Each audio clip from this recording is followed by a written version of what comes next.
आज के दौर में इंसान भौतिकतावाद में बुरी तरह से उलझा हुआ है। ओम हरि अल्लाह वाहिगुरु गॉड खुदा रब का नाम तो इंसान भूल चुका है, या यूं कहें मालिक का नाम जब जरूरत हो तब इंसान को याद आता है। आगे पीछे इंसान भौतिकतावाद में बुरी तरह से उलझा है। क्या इस नए दौर में, इस युग में प्रभु का नाम कोई फायदेमंद है? इंसान वही सौदा करता है, वही बिजनेस व्यापार करता है जिसमें उसे लाभ हो, फायदा हो।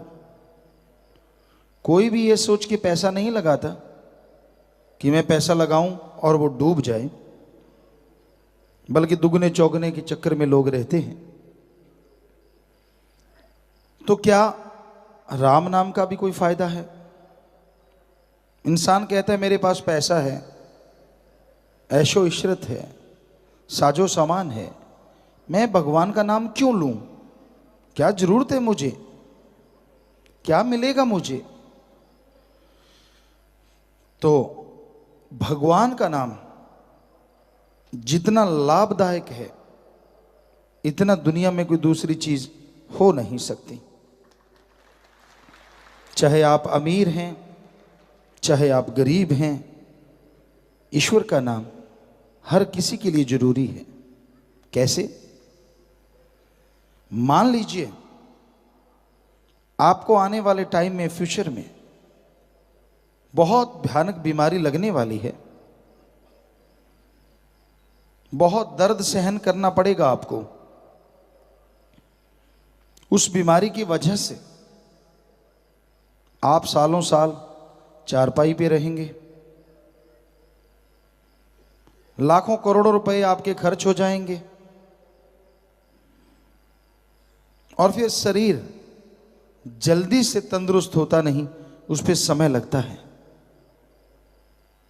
क्या आपके पास कोई ऐसा tonic, allopathy, Ayurveda, naturopathy, homeopathy, इन सब में क्या कोई ऐसा टॉनिक है जिसको ले लिया जाए और वो बीमारियां लगे ही ना? जी नहीं, किसी भी पद्धति के पास ऐसा टॉनिक नहीं है जिसको लेने से आने वाले पहाड़ जैसे रोग कंकर में बदल जाएं। तो क्या यह संभव हो सकता है? जी हां, आपके आने वाले रोग अगर आपको लगे ही ना, सालों साल जो चारपाई पकड़नी है वो छूट गई, लाखों करोड़ों रुपए खर्चा आना था वो छूट गया, क्या इससे बड़ा लाभ का कोई और सौदा हो सकता है? आप कहेंगे नहीं हो सकता, पर यह सौदा कौन सा है? यह सौदा है राम नाम की भक्ति। करना कुछ ही नहीं, भक्ति का तरीका जान लो, उसका जाप करते रहो, घर में रहो, परिवार में रहो, काम धंधा करते रहो, लेटे रहो, बैठे रहो, कोई पाबंदी नहीं है। सुमरन कीजिए जीभा से या ख्यालों से, तो किया गया राम का नाम, जपा गया राम का नाम, आपके आने वाले पहाड़ जैसे कर्म को कंकर में बदल देता है। कोई ऐसा लाभ का सौदा? सर्व रोग का औषध नाम, कल्याण रूप मंगल गुणगाम। सभी रोगों की मुकम्मल दवा है प्रभु का नाम, ईश्वर का नाम। ईश्वर के नाम का जाप करो, मालिक के नाम की भक्ति करो। ईश्वर का नाम सिर्फ इस बीमारियों से ही नहीं बचाता।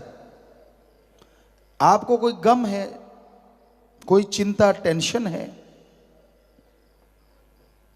तो राम का नाम उन गम चिंताओं से, अल्लाह वाहिगुरु गॉड का नाम इस टेंशन से आपको टोटली फ्री कर देगा।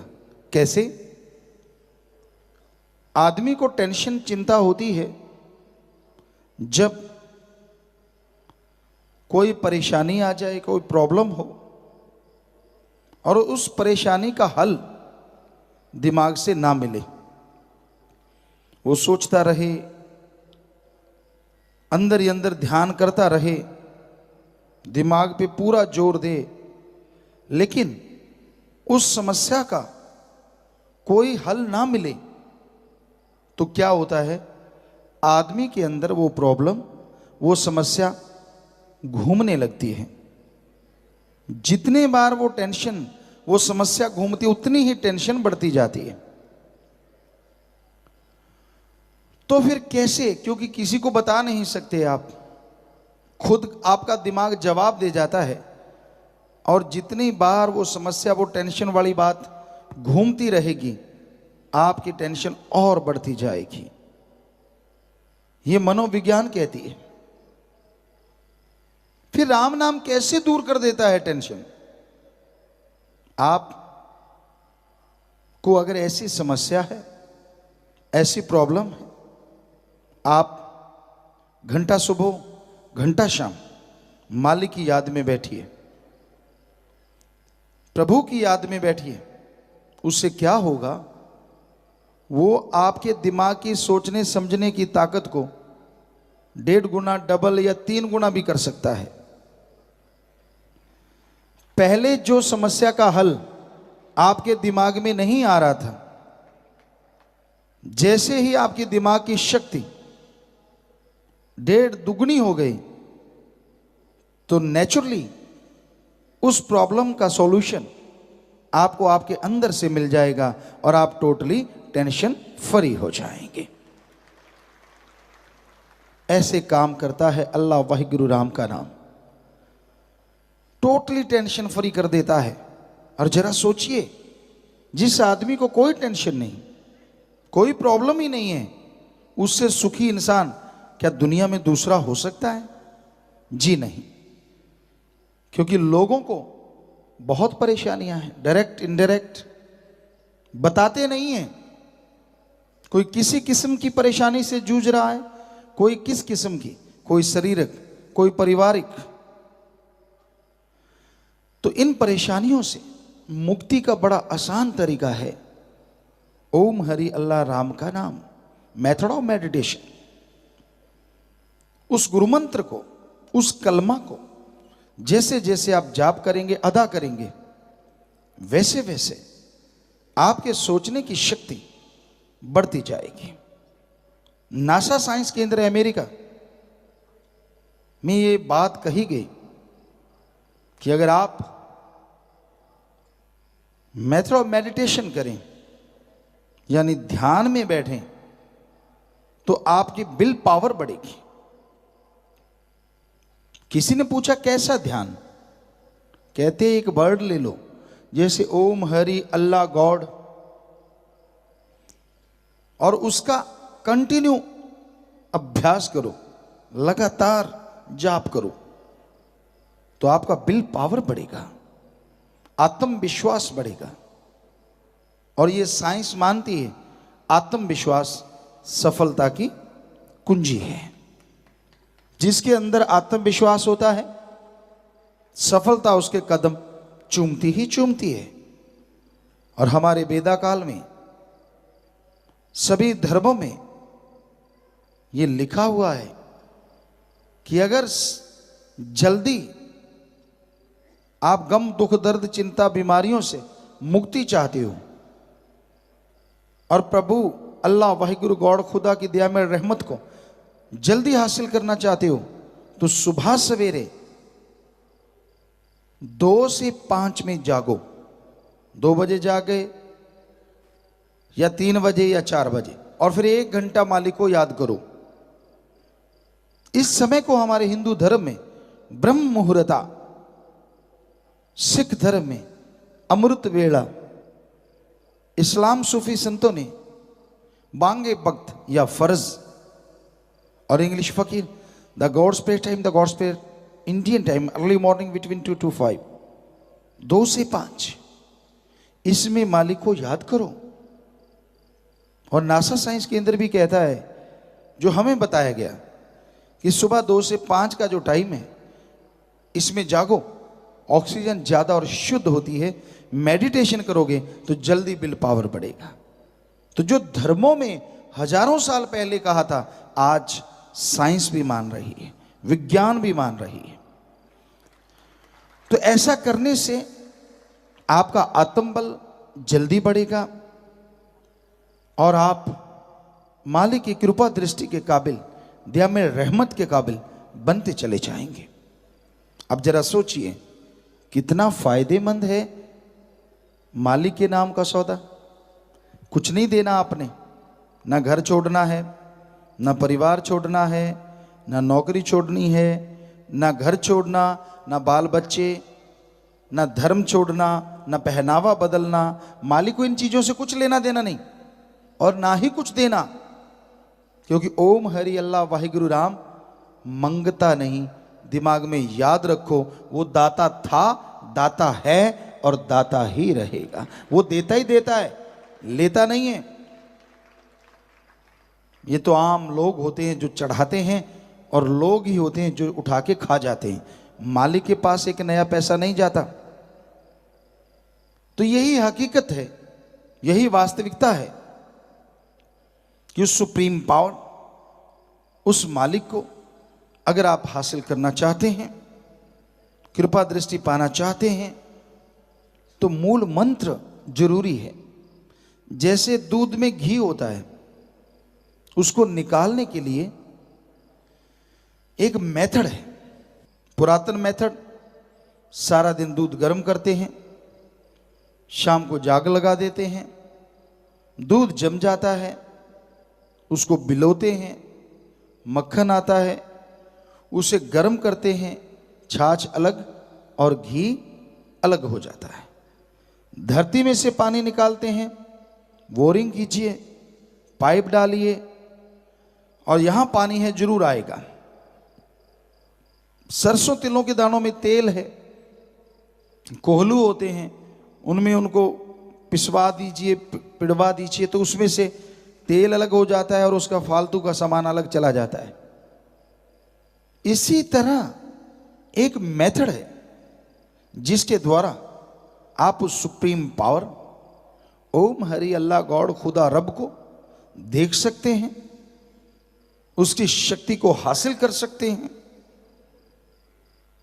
और उस मेथड को ही हमारे हिंदू धर्म में गुरु मंत्रा, नाम दीक्षा, इस्लाम धर्म में कलमा, सिख धर्म में नाम शब्द और इंग्लिश फकीर द गॉड्स वर्ड या मेथड ऑफ मेडिटेशन कहते हैं। आपको वो लेना है। लेने से मतलब आपको याद करना है वो मेथड, जुबान पे चढ़ा लेना है, बस फिर चलते, बैठ के, लेट के, काम धंधा करते हुए जीभा से, ख्यालों से आप गुनगुनाइए, गाते रहिए, बोलते रहिए। जैसा भी आप उसको गा लेंगे वो मालिक की दरगाह में मंजूर कबूल होगा और बदले में आपको खुशियां जरूर देगा। इंसान को कितना बढ़िया अवसर दिया है प्रभु ने, अल्लाह वाहिगुरु गॉड ने, कि वो उसका नाम ले सकता है। जबकि 84 लाख जोनियों में जितनी भी वनस्पति, पेड़ पौधे, घास फूस, कीड़े मकोड़े, पक्षी, जानवर, किन्नर गंधर्व देव, कोई भी प्रभु का नाम लेके मोक्ष मुक्ति हासिल नहीं कर सकता।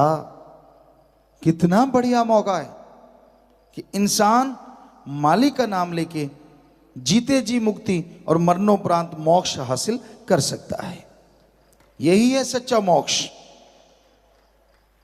अगर जीते जी मोक्ष नहीं मिला तो मरने के बाद वाले मोक्ष को किसी ने क्या करना है। जीते जी मोक्ष गम, दुख, दर्द, चिंता, परेशानी, टेंशन से मुक्ति और मरने के बाद आवागमन से मुक्ति, ये संभव है अगर आप मालिक का नाम जपते हैं। अहंकार छोड़ दीजिए, खुद ही छोड़ दीजिए। सब कुछ वो देने वाला है। दीनता नम्रता धारण करे रखिए। चाखा चाहे प्रेम रस, राखा चाहे मान, एक म्यान में दो खड़ग, देखा सुना न कान। कि एक तरफ आप भगवान अल्लाह राम मालिक गॉड खुदा की दया में रहमत को पाना चाहते हैं, और दूसरी तरफ आपके अंदर अहंकार है। मैं ऊंचे धर्म से, मेरे पास पैसा, मेरी राज पहुंच, मेरे बहुत सारे बच्चे, मेरे पास इतनी जमीन जायदाद, कोठियां बंगले बगीचे। जितना अहंकार करते जाओगे उतना मालिक से दूर होते चले जाओगे। इसलिए कबीर जी ने लिखा, चाखा चाहे प्रेम रस, राखा चाहे मान। एक तरफ अहंकार है, घमंड है, एक म्यान में दो खड़ग, देखा सुना न कान।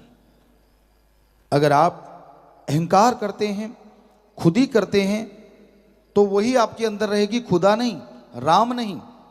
और अगर उससे प्यार करते हैं तो आपके अंदर अहंकार नहीं बल्कि दीनता नम्रता होगी, और प्रभु के कण कण में, जर्रे जर्रे में दर्श दीदार जरूर होंगे। इसलिए खुद ही ना आने दो अपने अंदर। दाता को कभी ना भूलो। ये ना हो कोई दात मिल जाए और आप दाता को भूल जाओ। ये तो सब उसकी नियामतें हैं, ये तो सब उसका रहमो करम है। वो चाहे पत्थर पे भी ऐसा रहमो करम कर दे, भगवान बना डाले, और वो चाहे कोई भगवान कहलाने वाले को धरती में खाक कर दे। रावण अपने आप को भगवान ही समझता था। क्या नहीं था उसके पास? बहुत बड़ा साइंटिस्ट, एटम परमाणु कंधे पे लेके घूमता था, जब चाहे बरसात करवा लेता था, सूरज क्या चंद्रमा की रोशनी से भी खाना बना लेता था, सफल क्लोन ज्ञाता था। उसके खुद के तो 3 या 5 बेटे थे, बाकी सब क्लोन थे, और आगे सफल क्लोन गया था, क्योंकि आगे उन बच्चों के भी बच्चे थे, यानी 1.25 लाख आगे पोते थे, नाती थी। कितना बड़ा साइंटिस्ट था वो, पर उसने अपने आप को ये समझा मेरे जैसा कोई हो ही नहीं सकता। अहंकार किया। 1 लख पूत 1.25 लाख नाती, तैरावन घर दिया ना बाती। सब कुछ खाक में मिल गया। इसलिए दीनता नम्रता जरूरी है। पता नहीं मालिक ने और क्या बख्श देना है। भगवान अल्लाह वाहिगुरु गॉड खुदा रब के दर पे जो झुक गया सो पा गया, जो तड़ गया सो गवा गया।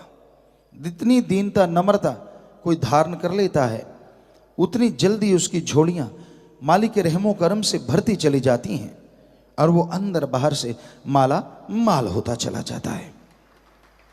तो आप अपने जमीर को जगाइए, कभी भी अहंकार ना आने पाए। ईश्वर का नाम लीजिए, अति जरूरी है, क्योंकि अगर आप गुरु मंत्र से जुड़ जाते हैं, मालिक के नाम से जुड़ जाते हैं, तो आपके पास एक मेथड है, आपके पास एक युक्ति है। कभी भी आपको कोई गम आता है, कोई चिंता आती है, कोई टेंशन आता है, तो उस युक्ति का अगर इस्तेमाल करेंगे तो वो गम, चिंता, टेंशन दूर होती चली जाएगी। और अगर आप सुख शांति में कंटिन्यू लगातार उस युक्ति से अभ्यास करते रहेंगे, नियम बना लीजिए कि चलो आधा घंटा सुबह शाम, घंटा सुबह शाम भक्ति इबादत करेंगे, तो आपको दुख दर्द परेशानी आएगी नहीं। दुख में सुमरन सब करें, सुख में करे ना कोई। जो सुख में सुमरन करे तो दुख काहे को होए। दुख में, परेशानी में, तकलीफ में हर कोई राम राम, अल्लाह अल्लाह, गॉड गॉड करता है। अगर आप सुख शांति में मालिक को याद कर लें तो आपको कोई दुख दर्द परेशानी आ ही नहीं सकती।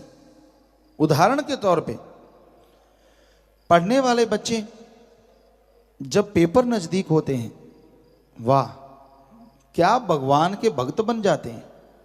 प्रभु मैं तुझे लड्डू चढ़ाऊंगा, तुझे हलवा चढ़ाऊंगा, तुझे पैसे चढ़ाऊंगा, और बदले में रात को पेपर दिखा जाना जो कल को आएगा। क्या कमाल है। पक्का तेरा भक्त बन के रहूंगा और अगली बार पक्का पढ़ा करूंगा, इस बार बेड़ा पार कर दो। हर बार यही हाल होता है। तो किसी का बच्चा बीमार हो जाए, मालिक ना करे ऐसा हो, पर कर्म तो चलते ही रहते हैं। बच्चा बीमार हो और डॉक्टर कह दें कि ये तो लाइलाज है, फिर देखिए कैसे भगवान की मिन्नत करता है, भगवान तेरी काली पीली नीली गऊ मेरे बच्चे को बचा ले, मैं तो तेरा ही बंदा हूं। पहले किसका था भाई? पहले भी तो भगवान का ही था, पर वो याद नहीं था क्योंकि तेरे को सुख था। तो हमारे धर्मशास्त्र सभी कहते हैं, सभी धर्मों के, कि आप सुख शांति में भी सुमरन करेंगे, भक्ति इबादत करेंगे तो आपके गम दुख दर्द चिंताएं मिट जाएंगी, आपके आने वाले रोग आपको लगेंगे नहीं। इसलिए नियम बना लीजिए कि आपने 15 मिनट, आधा घंटा, 5 मिनट, 2 मिनट सुबह शाम सुमरण करना ही करना है।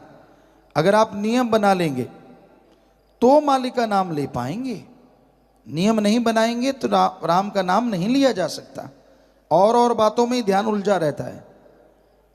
तो समय आपने निश्चित कर रखा है, सुबह सवेरे उठते हो, रफा हाजत दौड़ के जाते हो, चाय पानी नाश्ता लेते हो, अभी खा के हटते हो, दोपहर के खाने का फिक्र पहले हो जाता है, यार फलां जगह जाना है, कोई इंतजाम, फिर शाम का खाना। तो ये सारा कुछ आपका नियम है। दफ्तर जाते हो, काम धंधा करते हो, हर कार्य के लिए आपके पास नियम है, आपके पास समय है, पर इस समय में प्रभु के नाम का, अल्लाह मालिक की भक्ति का कोई समय निश्चित ही नहीं है कि आप किस टाइम पे मालिक का नाम लिया करेंगे। टाइम निश्चित करना अति जरूरी है। तो वो समय निश्चित कर लीजिए कि इस समय मैंने मालिक को याद करना ही करना है, तो आप मालिक का भक्ति कर सकेंगे, और तो जाके आपके आने वाले भयानक कर्म पहाड़ से कंकर बनेंगे और मालिक की दया में रहमत के काबिल आप बनते चले जाएंगे। देखिए, एक नया पैसा नहीं आपने लगाना, धर्म नहीं बदलना, कपड़े अलग तरह के नहीं पहनने, एक नया पैसा नहीं आपने देना, घर परिवार नहीं छोड़ना, किसी भी तरह के किसी चक्कर में नहीं उलझना। बस एक मेथड लेना है, गुरु मंत्र तरीका लेना है, और फिर उसका अभ्यास करते रहना है। जब भी आपका दिल करे, कोई पाबंदी नहीं, 24 घंटे में जब भी दिल करे, अगर निश्चित कर लो तो फिर तो कहना ही क्या है, फिर तो रहमत जल्दी बरसेगी। अदरवाइज जब भी जाप करोगे 2 मिनट 4 मिनट, वो जाप किया गया व्यर्थ नहीं जाएगा, उसका फल आपको लाजमी मिलेगा ही मिलेगा। कलयुग में मालिक की याद में बैठना या मालिक की याद में आना कोई मामूली काम नहीं है। और बातों पे लोग कितना कितना टाइम बर्बाद कर देते हैं, लेकिन मालिक की याद में बैठना कोई मामूली बात नहीं है। पर जो भी साथ संगत इस मालिक की याद में, परमपिता परमात्मा की याद में सजी हुई है, बहुत ही खुशियों का नज़ारा देखने के काबिल बनती है। जो भी जीव आके राम नाम में बैठते हैं, उन्हें एहसास होता है खुद की कमियों का, खुद के गुणों का, अवगुणों का, और फिर गुणों को ग्रहण करके अवगुणों को छोड़ता हुआ जो इंसान आगे बढ़ता है, उसे मालिक के नूरी स्वरूप के नज़ारे मिलने शुरू हो जाते हैं। तो आप सबका सत्संग में पधारने का तहे दिल से बहुत बहुत स्वागत करते हैं। जी आयनो खुशामदीद कहते हैं, मोस्ट वेलकम। तो सत्संग में आना, सुनना, अमल करना, ये 3 बातें आदमी के भाग्य को बदल सकती हैं, यानी अभाग्यशाली को बेहद भाग्यशाली बना सकती हैं। ये 3 बातें, सत्संग में आना, सुनना और अमल करना। तो संत, पीर फकीर इस संसार में, इस दुनिया में सबका भला करने के लिए आते हैं, सबका भला मांगते हैं और भलाई के लिए दुआ करते हैं। वो कभी किसी का बुरा चाहकर भी नहीं करते। यानी कोई कहे, कोई बोले, किसी के कहने से भी किसी के लिए बुरा या बद्दुआ संत पीर फकीर कभी कर ही नहीं सकते। उनके हाथ हमेशा सबके लिए दुआ के लिए फैलते हैं कि हे मालिक, हे राम, हे ईश्वर, हे वाहिगुरु, हे गॉड, खुदा रब, सब तेरी औलाद हैं, सबको सद्बुद्धि बख्श ताकि हर कोई तेरी भक्ति करे और आवागमन से आजाद हो सके। संसार भौतिकतावाद में पगलाया है। काम वासना, क्रोध, लोभ, मोह, अहंकार, मनमाया, काल ने इन सातों द्वारा जाल बिछाया है और रूपी जीव इनके लालच में बुरी तरह से आया है। दिन रात इन्हीं का गुणगान करता है और इन्हीं में उलझता जा रहा है। और जब बुरी तरह से उलझ जाता है फिर बेहद परेशान होता है, क्योंकि जो गुनाह हुए, जो बुरे कर्म हुए, उनकी सजा भोगनी पड़ती है। और जब गुनाहों की सजा मिलती है, जब गुनाह भोगने पड़ते हैं, तब व्याकुल तड़फता इंसान सोचता है कि उसके साथ ऐसा क्यों हो रहा है। कोई न कोई पाप कर्म, कोई न कोई बुरा कर्म इंसान ने जो किया होता है, उसका फल जब चुकाना पड़ता है तो आत्मा व्याकुल हो जाती है, मन तिलमिला जाता है और बेहद दुखी होता है इंसान। तो इंसान को हमेशा मालिक से मालिक को मांगना चाहिए, तो अपने आप मालिक की दया में रहमत मिलती जाती है। संत पीर फकीर मालिक के नुमाइंदे होते हैं। हर जीव को मालिक से जोड़ना, हर जीव को काल के चक्रव्यूह से बाहर निकालना, ये संत पीर फकीरों का काम होता है। मन जब हावी होता है तो ये हकीकत है, बिगड़ा मन गुरु का न पीर का। जब मन हावी हो जाए, मनमते लोगों के टोले में फंस जाए, तो बड़े से बड़े भक्त भी गुमराह हो जाते हैं। इसलिए मन से लड़ना सीखो, भक्ति करो, गुरु पीर फकीर पे दृढ़ विश्वास रखो, दृढ़ यकीन रखो, क्योंकि संत गुरु कभी किसी का बुरा सोचते भी नहीं। उनका हर कर्म हर किसी के भले के लिए होता है। भला करना सिखाते हैं, भले के लिए प्रेरणा देते हैं और भला करते रहते हैं। जो जीव संत पीर फकीरों की बात सुन के अमल करता है, यकीनन बेइंतहा उसका भला होता है। आज संसार में हर इंसान सोचता है मैं सुखी हो जाऊं और ज़्यादा सुखी हो जाऊं। तरह तरह की योजनाएं बनती हैं, बिजनेस है, व्यापार है, काम धंधा करना चाहिए, किसी को भी कोई रोक टोक नहीं। हमारा कहने का मतलब, इनसे आत्मिक शांति, आत्मिक आनंद या परमानंद पाया नहीं जा सकता। ठीक है, शरीर के लिए, परिवार के लिए आप कमाएंगे, वो भी मेहनत से, हक हलाल से, तो बेहद खुशियां रहेंगी। और कहीं आप बुरे कर्मों से, पाप गुनाहों से कमाते हैं, तो वो दौलत आपके लिए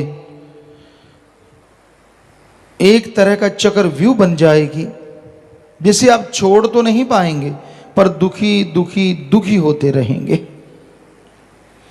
जब आदमी गुरु संत पीर फकीर की सुनता नहीं, मन मते और लोग और मन के कहने चलता रहता है, तो दुखी होता है। संतों को कभी किसी से कोई दुश्मनी नहीं होती, क्यों होगी दुश्मनी, किस लिए होगी? वो तो सबका भला करते हैं। उनका आसन ही ऐसा होता है कि चाहे कोई उन्हें गालियां दे, बुरा कहे, गलत बोले, फिर भी उसके लिए दुआ करते हैं। कोई भी बात कहते हैं जीव को समझाने के लिए, मालिक से किए गए कौल इकरार याद करवाने के लिए, और उनका कोई मकसद किसी को डराना, बहकाना या गलत रास्ते पे ले जाना नहीं होता। तो इसलिए भाई, संतों के वचन सुन के उन पे अमल जरूर करना चाहिए। आप संतों के वचन सुनो, और संत क्या कहते हैं? नशा ना करो। कोई भी नशा आपको बर्बाद कर देगा। कोई भी देवी देवता किसी भी नशे का भोग नहीं लगाता। यहां तक हमने पढ़ा है, महादेव जी ने भयानक नशा जो जहर था उसको अपने कंठ में धारण तो जरूर किया, लेकिन पीने का आह्वान किसी को नहीं किया। सो कोई भी देवी देवता किसी का घर बर्बाद नहीं कर सकता। इसलिए नशों को वर्जित माना गया। जब समुद्र मंथन हुआ, वेदों शास्त्रों में आता है, विष्णु पुराण में आता है कि जब, और भी कई जगह लिखा मिला, समुद्र मंथन हुआ, एक तरफ राक्षस थे, राक्षस प्रवृत्ति राक्षस, दूसरी तरफ देवता, किन्नर, गंधर्व आदमी। तो इन्होंने समुद्र को मथा। ये हकीकत भी हो सकती है, मालिक के खेल हैं, वो क्या बना दे, क्या करवा दे, कुछ कहा नहीं जा सकता। तो उसमें बहुत सारी वस्तुएं निकली, बहुत सारा सामान निकला जो पूरी सृष्टि की बनावट के लिए का बाद में काम आया। तो उसमें जब नशा निकला होगा तो वो भी किसी को दर्द है, दवा के रूप में कुछ अलग तरह की दवाई बनाई जा सके, शायद इसलिए पैदा हुआ। लेकिन उसको पिया नहीं, ना देवताओं ने, न गंधर्व, न किन्नर, न किसी ने नहीं, उसे पिया राक्षसों ने। तो इसलिए हिंदू धर्म में आया, नशे जितने भी हैं ये राक्षसी पीना है। इस्लाम धर्म में आता है, नशे शैतान का घर है। सिख धर्म में आता है, नशे गंदगी हैं, गंदगी। सुबह का शाम, शाम का सुबह उतर जाता है। पोस्त भंग अफीम मद, नशा उतर जाए पर बात, नाम खुमारी नानका, चढ़ी रहे दिन रात। कि जितने भी नशे हैं, शाम के सुबह और सुबह के शाम उतर जाते हैं। नशा करना चाहते हो, ओम हरि अल्लाह वाहिगुरु राम के नाम का करो। एक बार चढ़ गया तो दोनों जहान में नहीं उतरेगा। फिर संतों ने कहा कि आप मांस अंडा ना खाएं, आप शाकाहारी हैं, शाकाहारी भोजन लें, क्योंकि शाकाहार इंसान की बनावट भी है। हमारे धर्म शास्त्रों में तो साफ लिखा है, शाकाहारी भोजन ही इंसान के लिए अति उत्तम है।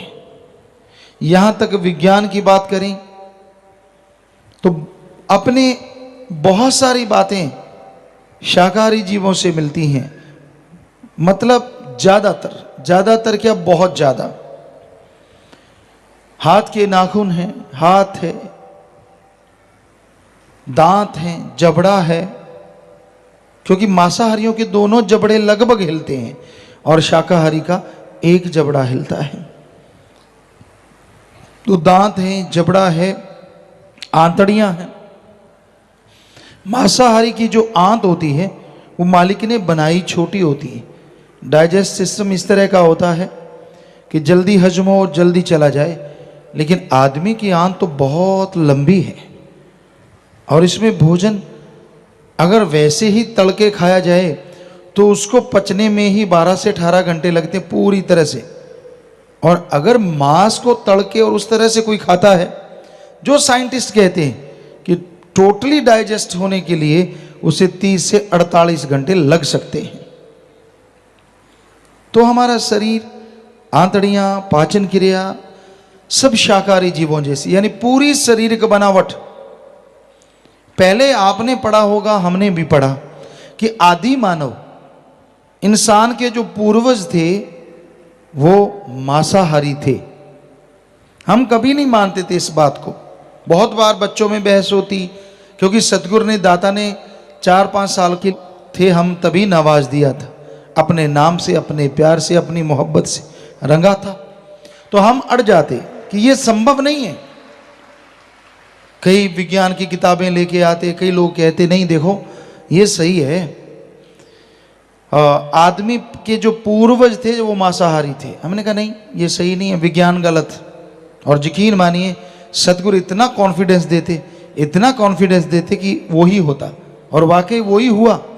अब साइंस, विज्ञान ने पिछले कुछ महीने या साल हुआ होगा, ये साबित कर दिया है कि हमारे पूर्वज या आदि मानव जो थे वो भी शाकाहारी थे, वो भी कच्चा या पका के भोजन खाया करते थे।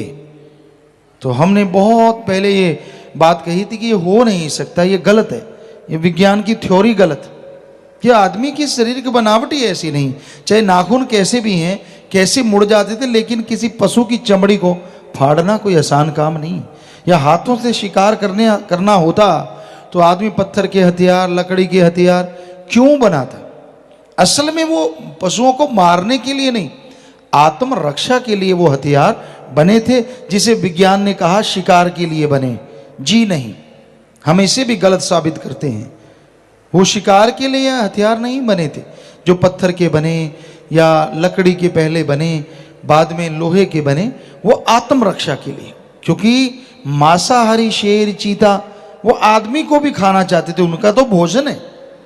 तो आदमी लड़े, कोशिश की अपने नाखूनों से, अपनी पावर से, तो उनको जीत नहीं पाए। फिर उन्होंने अपने दिमाग का इस्तेमाल किया, और उस दिमाग से उन्होंने ऐसे ऐसे हथियार बनाए जो उन पशुओं को पछाड़ने लगे। और आदमी गुस्सा इतना आया कि वो पछाड़ता ही नहीं था, उनको खाने भी लगा। पर जैसे जैसे गुरु आते गए, गुरुओं के संपर्क में वो आते गए, क्योंकि मालिक के प्यारे तो आते ही रहे, तो उन्होंने उनको समझाया कि ये गलत है, ये तो पशुओं का खाना है, हम अलग हैं, पशु अलग है। तो कुछ लोग, क्योंकि शुरू में तो अन्न ही खाते थे, पका के खाते थे, कच्चा खाते थे, ज्यादातर कच्चा खाते थे। तो फिर जब उनको गुस्सा आता कि पशुओं ने हमारे ऐसे मार दिया ऐसे, तो पशुओं को वो खाने लगे थे। और फिर गुरुओं ने, संतों ने आके समझाया, गुरु आते रहे, संत आते रहे, तो फिर लोगों ने धीरे धीरे चीज छोड़ दी। और आज तो करोड़ों में है जो शाकाहारी हैं, जो बाकी मालिक की उस कुदरत की बनावट को बिल्कुल सार्थक कर रहे हैं और मान रहे हैं। तो मांस अंडा नहीं खाना चाहिए। मांस में कोई ज्यादा ताकत नहीं होती। अंडे में 13 से 15% प्रोटीन है, और चिकन में हमारे ख्याल से 20 से 23.5% प्रोटीन होगा। जबकि दालें हैं, मूंगफली है, इनको अगर माने तो इनका 25 से 30% प्रोटीन इनमें पाई जाती है, जो शरीर को मसल बनाती है, पावरफुल बनाती है।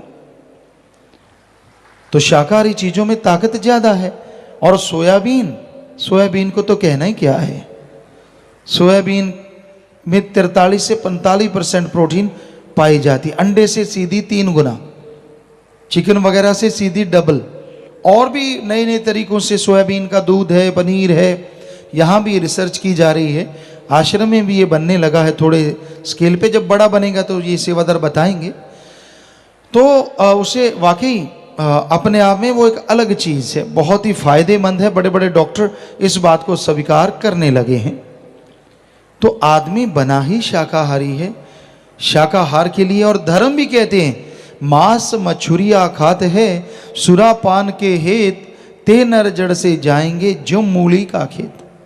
जमींदार भाई जानते हैं, गाजर मूली बो दो खेतों में, और जब उस फसल को लेते हैं तो खेत में बकाया क्या रहता है? कुछ बाकी चीज रह जाती है? जी नहीं, क्योंकि वो गाजर मूली को खींचते हैं तो वो खेत में कुछ भी नहीं रहता।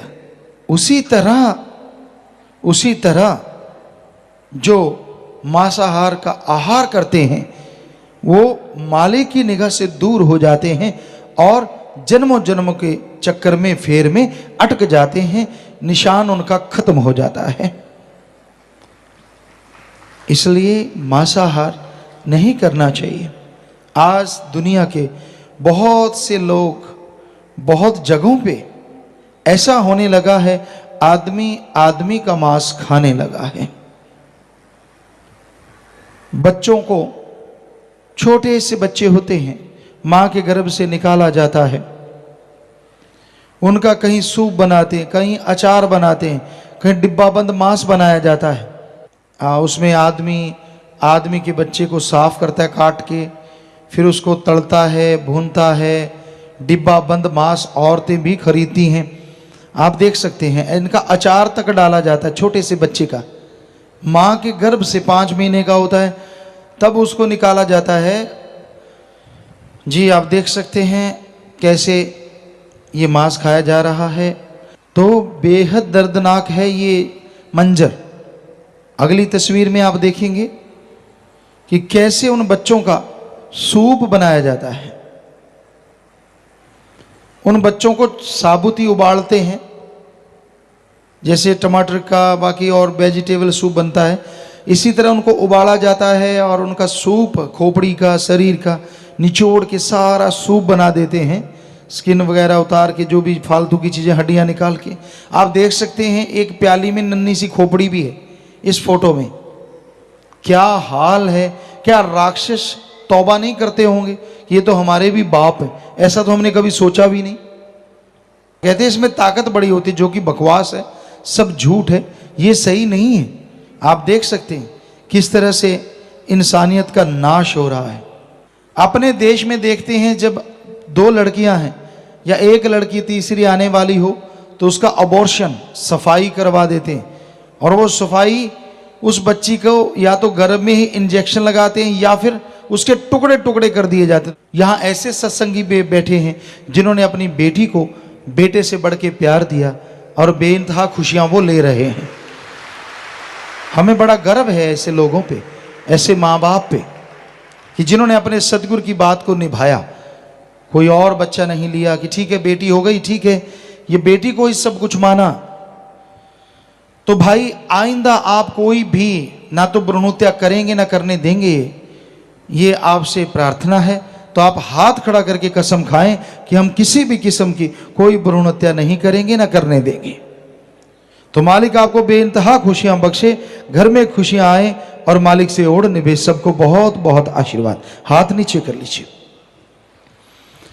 तो बेहद खुशी होती है जब आप वायदा करते हैं। आप नहीं करते कोई बात नहीं, करने भी ना दें, आजकल कानून बन गए हैं। बल्कि हम सारी साथ संगत से कहते हैं, कहीं भी कोई बेटी को मारने जा रहा है आप उससे ले लीजिए और हमें दे दीजिए। आपको पता है यहाँ शाही बेटियां बसेरा है, उनका पालन पोषण करेंगे, एसी रूम से इनके बढ़िया गाड़ियों पे स्कूल जाते हैं। तो जहां हमारी करोड़ों बेटियां हैं, कुछ और बेटियां आ जाएंगी तो कुछ फर्क पड़ने वाला नहीं। ये आपसे गुजारिश है। तो भाई ये मांसाहार इंसान को शैतान बना रहा है। फिर तीसरा परहेज, पर नारी पैनीश्वरी मत को इलायो अंग, रावण के 10 शीश गए पर नारी के संग। इस्लाम धर्म में पवित्र कुरान मजीद शरीफ में लिखा है, जायज रिश्ता अख्तियार करो, नाजायज रिश्ता दोजख की आग में जलाएगा। अगर ऐसी हराम खोरी करोगे तो दोनों जहां में दोजख की आग जलाती रहेगी। यानी कैरेक्टरफुल बनिए। आप पति पत्नी का रिश्ता जायज है, इसके अलावा कोई भी रिश्ता कहीं भी आप इस तरह का जोड़ते हैं तो वो नाजायज है। ऐसा ना करें, ये महापाप है। 1 लाख पूत 1.25 लाख नाती, 13 घर दिया ना बाती। जिसके 1 लाख बेटा 1.25 लाख नाती थे, उसने सीता जी को उठाया पर नारी, तो उसका हश्र क्या हुआ? क्योंकि सीता जी नहीं चाहते थे, वो तो अपने राम के पुजारी थे और रावण ने उठाया, जबरदस्ती की उसके साथ। और फिर उसका हश्र 1 लाख पूत 1.25 लाख नाती, 13 घर दिया ना बाती। तो ऐसा हश्र हुआ, इतना बुरा हश्र हुआ। और ये बात हकीकत में है, यही सच्चाई है। सिख धर्म में भी आता है, रिश्ते इंसानों में होते हैं, पशुओं में न के बराबर। जिस दिन आदमी पशु बनेगा, इधर भी नरक उधर भी नरक। और एड्स या भयानक बीमारियां जो आ रही हैं, ये पशु से आई हुई बीमारियां हैं। आदमी यहां भी भोग रहे हैं और आगे भी भोगेंगे। 80-80, 100-100 किलो के नौजवान आते हैं, यहां कई बीमार आते हैं, 40 किलो वजन रह गया, नरक कंकाल, मौत मांगते हैं, मौत नहीं मिलती, ऐसी भयानक बीमारियां। तो ये बुरे कर्म ना करो। ये हमारे दाता रहबर मालिक, कुल मालिक रहबर साईं मस्ताना जी महाराज, शास्त्र राम जी महाराज ने हमें शिक्षा दी, और अब वो ही बुलवा रहे हैं। हम तो खाकसार चौकीदार आपके सेवादार हैं जी। तो इन बुराइयों से परहेज करो। और आज आपको ये बताएं, यहां तक बेटियों की चर्चा हुई। हम दावे से कहते हैं, अपने तजुर्बे से कहते हैं, सतगुरु हर तरह का तजुर्बा करवा रहा है। हमने बेटे भी बना बना देखे, सभी बेटे हैं आप और बेटियां भी, तो बेटे भी कम नहीं हैं। पर अगर ये समाज को देखें, ये समाज पुरुष प्रधान है, इसमें बेटे आगे आ रहे हैं, कोई छोटी बात तो नहीं, बहुत बड़ी बात है। लेकिन हमारी बेटियां जो परमार्थ में, सेवा में, नेक कामों में आगे बढ़ रही हैं, ये बेमिसाल बात है, बेमिसाल। शायद पूरे देश में ऐसी मिसाल नहीं होगी। यहाँ ये बेटियां, ये हमारी बच्चियां नेकी में, मानवता भलाई में, भले कामों में डट के आगे बढ़ रही हैं, डट के आगे बढ़ रही हैं, पूरे समाज की परवाह नहीं करती। क्या क्या इल्जामात नहीं लगाए जाते इन पे, क्योंकि लड़की पे लगाना बड़ा आसान होता है, उस पे थोप देना, ये ऐसी है, ये वैसी है, ये वो करती है, ये फला करती है। लड़की किसी को कहे तो भी लोग मानते जल्दी हैं। क्या क्या नहीं किया गया, समझदार को इशारा काफी। लेकिन इनके हौसलों को कोई राई भर ना डुला पाया, और मालिक से दुआ ना कोई डुला पाए। इतनी हिम्मत मालिक ने दी, इतनी रहमत है, जो मानवता के लिए निकल लिए। बेप्रवाह जी ने वचन फरमाए हैं, बन के प्रेमी फिर दिल नू डुलाउणा की, अगे नू बधा के पैर पिछे नू हटाउणा की। हमें मान है हमारी इन बच्चियों पे, हमारी बेटियों पे और बेटों पे भी, क्योंकि जवानी आज इतना कुछ कर रही है। नौजवान क्या क्या नहीं गुल खिला रहे, नशे करते हैं गंदे से गंदा, और वैश्यावर्ती करते हैं, समलैंगिकता में सभी तरफ से बुरा हाल है। पर धन्य ये जवानियां दोनों तरफ की जो इतनी आगे बढ़ रही हैं। अधेड़ अवस्था, बुजुर्ग, सब ही धन्य हैं जो इस कलयुग में मालिक की याद से जुड़े हुए हैं। तो ये कोई छोटी बात नहीं है प्यारी साध संगत जी, बहुत बहुत बड़ी बात है कि हमारे बेटे, ये बेटियां, सब लोग इतना मालिक के नाम पे, परमार्थ में, तन मन धन से हर क्षेत्र में तरक्की कर रही हैं। और हर तरह का मुसीबत पहाड़ जैसी भी आती हैं, उसको चकनाचूर करते हुए राम नाम के मार्ग पे बढ़ रही हैं और बढ़ती रहेंगी। दोनों तरफ से ये रूहें बढ़ रही हैं, दोनों तरफ से, आदमी है, औरत है। जिसको राम नाम की लौ लग जाए, अरे बुल्ले को कंजरी कहा गया। पता नहीं इतिहास में कितनी भक्त औरतें हुई जिनको वैश्या का नाम दिया गया, लेकिन वो मालिक के प्यार में ऐसी नाची कि मीरा बन के आज उनका नाम इतिहास में अमर हो गया और इनका अमर होता रहेगा। ये समाज बड़ा दोगला है। तो भाई, इस समाज का कुछ भरोसा नहीं, अपना उल्लू सीधा करने के लिए ये क्या से क्या बना दे। लेकिन यकीन मानिए, राम नाम, अल्लाह मालिक की भक्ति इबादत करने वालों का काल महाकाल ना बाल बांका कर सका और ना कर पाएगा। ये बेपरवाह जी के वचन हैं। शायद पुराने सत्संगियों ने सुने होंगे कि तीनों वचनों पे पक्का हो, सुमरन करता हो, सेवा करता हो। बेपरवाह जी ने एक सत्संग में, शायद पंजाब साइड में, कहीं ये वचन फरमाए कि उसका तो एटम भी कुछ नहीं बिगाड़ सकता। ये कोई मामूली बात नहीं, इतने बड़े वचन। साईं मस्ताना जी महाराज ने तो कितने वचन सच्चे सौदे के मुरीदों के लिए लाके दिए।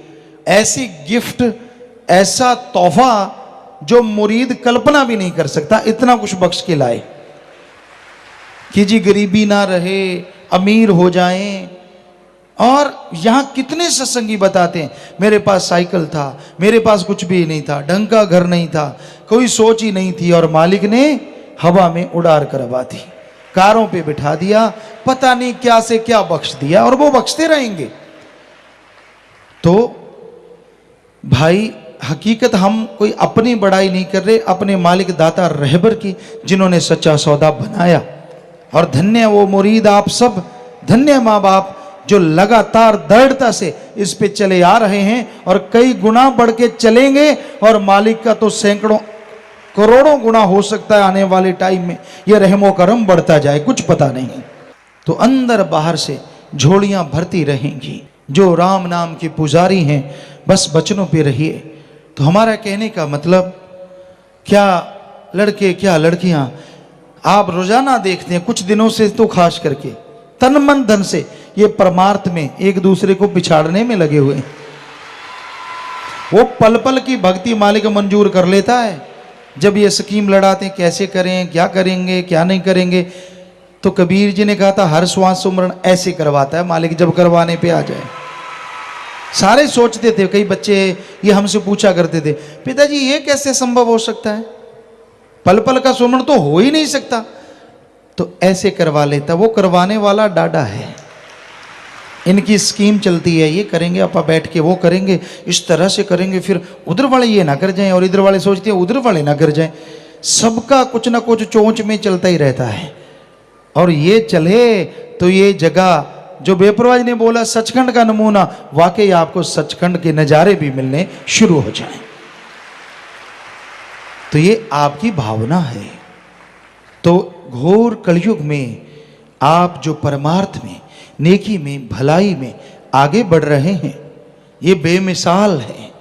और हम सबके लिए मालिक से दुआ करते हैं, मालिक सबको सद्बुद्धि बख्शे, हर कोई नेकी भलाई में आगे बढ़े, कोई भी बुराई में ना फंसे, कोई बुरे और बुराई के जाल में ना उलझे, हर कोई मालिक का गुणगान गाए।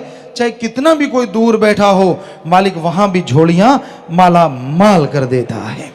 और जो सत्संग में लगातार चल के आते हैं, रूहानी मजलिसों में आते रहते हैं, कहना ही क्या है, बस जब बैठो भावना शुद्ध रखो, मालिक से लिप जोड़ के रखो, यहाँ किसी भी तरह की अलग तरह की हरकत ना करो, ध्यान मालिक से जोड़ो, तो वो पता नहीं क्या कुछ आपका पल पल का मालिक मंजूर करेगा।